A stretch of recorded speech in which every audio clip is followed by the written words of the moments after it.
Welcome back ناظرین، ہماری گفتگو جاری تھی سورہ مزمل کے حوالے سے، اور مفتی صاحب نے بہت خوبصورت اس کی ایک فضیلت بیان فرمائی ہے۔ آئیے ہم جانتے ہیں ان سے مزید سورہ مزمل کی فضیلتوں کے حوالے سے۔ جی مفتی صاحب۔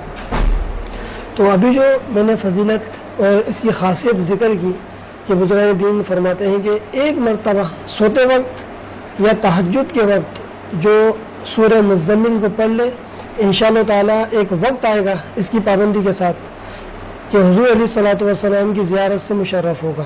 تو یہ بہت بڑی خاصیت ہے ایمان والوں کے لیے، عاشقوں کے لیے، سمجھنے والوں کے لیے۔ اور اس کے علاوہ پھر بزرگان دین مزید فرماتے کہ جو 1 سال تک سورہ مزمل کی پابندی کرے، اس طرح کہ فجر کے بعد 11 مرتبہ اس کو پڑھنے کا معمول بنا لے 1 سال تک، اگرچہ تعداد تھوڑی زیادہ ہمیں لگتی ہے کہ 11 مرتبہ سورہ مزمل، ویسے 2 رکوع کی صورت ہے یہ، مگر تھوڑی سی مشقت آگے ہمارے لیے وسعت اور باعث رحمت اور باعث برکت بنے گی۔ تو کوشش کریں اگر 1 سال تک جو سورہ مزمل کا معمول بنا لے تو انشاءاللہ تعالیٰ پھر کبھی زندگی بھر وہ محتاجی، فقر و فاقے کا شکار نہیں ہوگا۔ سبحان اللہ۔ یہ ایک الگ منفرد ایک فضیلت ہے جو 1 سال تک دین میں فرمائی۔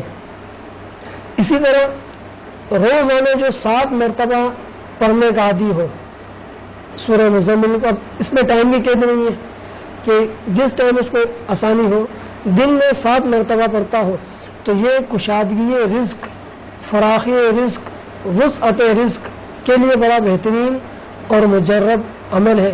تو کوشش کریں اس کو اپنائیں، یا سال والی فضیلت کو ہم اپنانا چاہیں تو وہ اپنائیں، یا کم سے کم جو میں نے گزشتہ جمعرات کو ہم نے اس کی فضیلت بیان کی کہ بندہ 1 مرتبہ تو سورہ مزمل کو فجر کے بعد یا پھر مغرب کے بعد پڑھنے کا معمول بنا لے، تو انشاءاللہ تعالیٰ اس کی برکت سے کافی ہمارے رزق میں برکتیں، کشادگیاں، آسانی ہوگی۔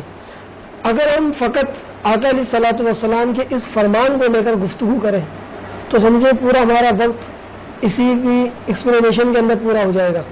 حضور نے فرمایا من قرأ سورۃ المزمل رفع عنہ، کہ اس سے دور کر دی جاتی ہیں تنگیاں، اور وہ تنگی چاہے ہمارے کاروبار میں ہو، چاہے وہ ہمارے گھر کے اندر ہو، وہ ہمارے رزق کے اندر ہو، وہ رشتوں کی صورت میں ہو، وہ بیماری کی صورت میں ہو، شفا یابی نہ مل رہی ہے اس صورت میں ہو، کسی بھی کنڈیشن میں ہو، تو انشاءاللہ تعالیٰ اس کی برکت سے، سورہ مزمل کی برکت سے وہ تنگیاں جسے عسر فرمایا گیا وہ دور ہونا شروع ہو جاتی ہے۔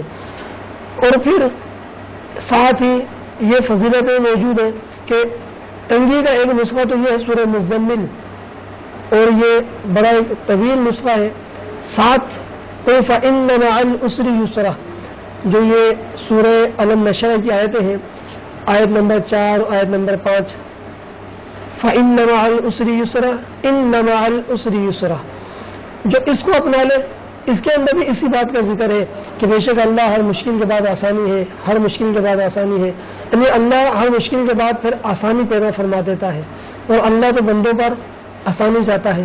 یرید اللہ بکم اليسر ولا یرید بکم العسر، قرآن کریم میں فرقان حمید کا یہ مفہوم ہے کہ اللہ بندوں پر آسانی چاہتا ہے، مشکلیں نہیں چاہتا۔ صرف ہمیں تھوڑی سی توجہ چاہیے، تھوڑی سی توجہ کے بعد ہم اپنی نمازوں کی، اپنی جماعت کی، اور جو ہمارے فرائض ہیں، واجبات ہیں ہم پر، اس کو ہم سمجھیں اور ہم رجوع الی اللہ، یعنی اللہ تبارک و تعالیٰ کی بارگاہ میں رجوع کریں۔ اس کے بعد انشاءاللہ تعالیٰ یہ وظائف، یہ اوراد اور یہ دیگر جو صورتوں کی خاصیتیں ہیں، ان کی فضیلتیں ہمیں بظاہر نظر آئیں گی۔ ابھی ہم پڑھتے ہمیں نظر نہیں آتی، جس طرح اکثر لوگ ہمارے کالرز جب آتے ہیں تو وہ یہ بات کہہ بھی دیتے کہ 2 مہینے سے ہم یہ وظیفہ کر رہے ہیں یا 4 مہینے سے کر رہے ہیں، تو کوئی رزلٹ اس کا سامنے نہیں آیا۔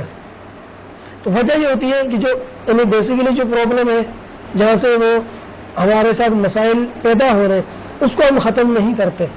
اگر وہ مسائل ختم ہم خود کر دیں، جیسے کہتے ہیں بے نمازی جس گھر میں ہو اس گھر میں برکت نہیں ہوتی، جس گھر میں حدیث مبارکہ کا مفہوم ہے کہ جس گھر میں कुत्ता या तस्वीर या फिर जुम्बी शख्स जिस घर में हो, उस घर में रहमत के फरिश्ते नाजिल ही नहीं होते। अब बताएं हम कि हमारे घरों में अगर ये तीनों चीजों में से कोई चीज हो, कोई भी एक ऐसा अमल पाया जा रहा है, तो जब रहमत के फरिश्ते घरों में नाजिल हो नहीं रहे और अल्लाह तबारक व तआला ने फरिश्तों की ये जिम्मेदारी, एक ड्यूटी है उनकी कि वो रहमत लेकर, बरकत लेकर, वुसअत रिज़्क़, कुशादगी लेकर हमारे घरों में हाजिर होते हैं। तो जब फरिश्तों का नुज़ूल ही हम अपने आमाल के सबब बंद कर दें तो फिर बरकतें, रहमतें ये कहाँ से होंगी? तो थोड़ा सा हम गौर फिक्र करें कि हम अपने मामलात की इस्लाह करें और इस्लाह की तरफ आए कि अल्लाह तबारक व तआला को इस्लाह बड़ी पसंद है। जगह जगह कुरान करीम में फुरकान हमीद में ये मफ़हूम मिलता है कि इन्नल्लज़ीना ताबू व अस्लहू व अतसमू बिल्लाह व अखलसू दीनहुम लिल्लाह, या फिर इन्नल्लज़ीना ताबू व अस्लहू, कि वो लोग जिन्होंने तौबा की और अपनी इस्लाह कर ली, यानी गुनाह ना करने का अहद कर लिया, आइंदा ये अज़म कर लिया कि मौला तेरी नाफरमानी ना होगी।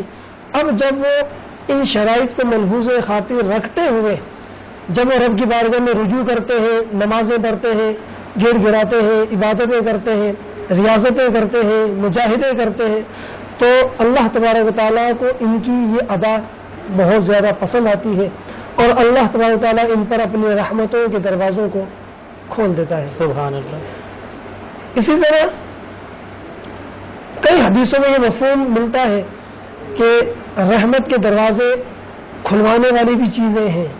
जैसा कि एक हदीस शरीफ है कि हुज़ूर सल्लल्लाहु अलैहि वसल्लम ने इरशाद फरमाया, मन सल्ला अलैहि मर्रतन फतहल्लाहु लहु बाबन मिन अल-आफिया, कि जिसने मुझ पर एक मरतबा, कोई ज्यादा तादाद की बात नहीं हो रही, फकत जिसने एक मरतबा मुझ पर दुरूद पाक पढ़ा, अल्लाह तबारक व तआला इतना करीम है, इतना रहीम है, इतना मेहरबान है अपने बंदों पर कि वो आफियत का एक दरवाजा उसी वक्त उसके लिए खोल देता है। और जिसके लिए आफियत का दरवाजा खोल दिया जाए तो उसके हर मामले में फिर आसानी, आफियत और सलामती ही सलामती होती है। यानी जिस काम में वो हाथ डालेगा सलामती होगी, आफियत होगी, उसमें कोई उसको तंगी पेश न आएगी, यानी सिर्फ वुसअत ही वुसअत। हम कोशिश करें इस राह पर आए, इस राह को अपनाएं। और जैसा आज का हमारा मौजूद है सूरह मुज़म्मिल का, तो कोशिश करें सूरह मुज़म्मिल को अपने मामलात के अंदर शामिल करें। एक और इसकी खास फजीलत और खासियत इसे हम कहते हैं कि उलमा कराम ने बयान फरमाई कि जो शख्स किसी भी किस्म का किसी को हाजत दरपेश हो, कोई मुश्किल दरपेश हो, कोई परेशानी हो, किसी तंगी में घिर चुका हो, उसका हल चाहता है, तो उलमा कराम फरमाते हैं 40 रोज तक खलवत में बैठकर और इसकी 40 मरतबा तादाद में, यानी 40 मरतबा सूरह मुज़म्मिल को पढ़ना है। 40 रोज तक ये मामूल बना ले। कैसी ही बड़ी मुश्किल, आफत, परेशानी, बला, दुख, दर्द, रंज, अलम, गम, तकलीफ कुछ भी हो जिसके अंदर हम घिरे हुए हैं, उन तमाम कंडीशनों के लिए खास, जिसे कहते हैं इज्तिमाई वजीफा दिया गया है। अकेला नहीं पढ़ सकता तो उलमा करम ये भी इजाजत देते हैं कि मिल के पढ़ लें घर वाले, 40 मरतबा की तादाद अपने घर में पूरी करें, मगर शराइत वही होंगी कि घर से हम वो चीज़ें, वो असबाब ख़त्म करें कि जिनसे गुनाह की वजह से नहुसत जो पैदा होती है वो नहुसतें ख़त्म हो, वो बीमारियाँ, वो नाचाकियाँ, वो परेशानियाँ ख़त्म हो। तो इंशाअल्लाह ताला फिर ये पढ़ना बाइस बरकत और इसका फ़ायदा हमें अपनी आंखों से नजर भी आएगा। सुभान अल्लाह। अच्छा मुफ्ती साहब, एक सवाल मेरे जहन में अभी आया कि हम अभी आपने बहुत ही खूबसूरत गुफ्तगू की कि अल्लाह ताला जो है इस्लाह को पसंद फरमाता है। बेशक। तो थोड़ा सा इस बारे में बताइएगा कि हम, क्योंकि आजकल बेनमाजी हम लोग होते जा रहे हैं, नमाज की तरफ हमारी रग़बत कम है और दूसरी चीज़ों में ज़्यादा होती है और हम नमाज की तरफ नहीं जा पाते, तो हमने आपको इस मामूल की तरफ किस तरह लेकर आए, उसमें किस तरह से हम अपनी तरबियत करें कि हमें नमाज की तरफ उसमें ज़रा ज़्यादा हमारा दिल लगे। एक कॉलर हमारे साथ मौजूद है, आइए देखते हैं कौन कहाँ से हमारे साथ मौजूद है। अस्सलामु अलैकुम। वालेकुम अस्सलाम। कैसे हैं आप, ठीक है? जी अल्हम्दुलिल्लाह। जी मेरी बहन अपना मसला बयान फरमाइए। भाई मैं खतीजा बतूल लाहौर से बात कर रही हूँ। जी जी जी, तो मेरा मसला ये है कि दुआ हम लोग नमाज भी 5 टाइम की मैं पढ़ती हूँ, हर चीज पुराने पास में पढ़ती हूँ, लेकिन दुआ जो करते हैं वो कबूल नहीं जल्दी होती।